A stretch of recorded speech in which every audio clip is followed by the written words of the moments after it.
Hey, this is Dr. Chad Kuntz and welcome back to the Daily Prime. I'm a clinical sports and performance doctor, and we're going to talk about the one reason that you may find yourself hesitating to spend money on your health.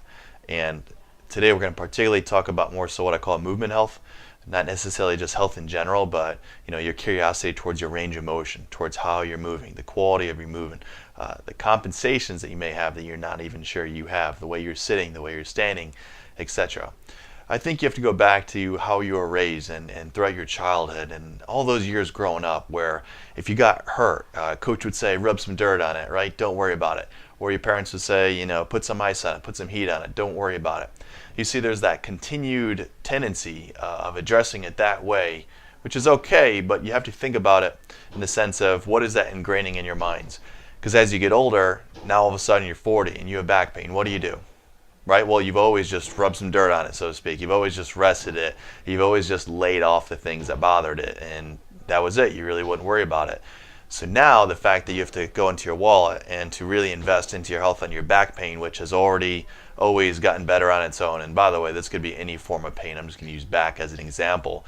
But you've just always just had it heal on its own. You really haven't ever had to worry about it. Now, conversely, think about the dentist.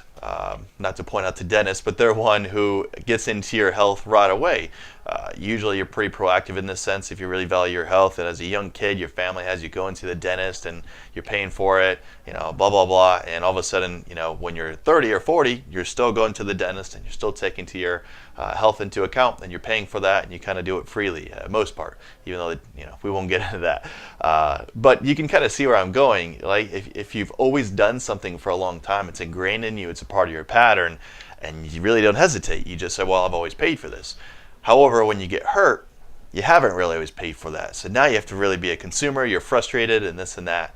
So I don't know. I just wanted to hop on because I thought that was pretty interesting in terms of just the philosophy of how we like to spend money on our health, and how when I find those who are looking to invest in their health and the movement health, I find that you just kind of run into these barriers just because you're not used to really paying for it.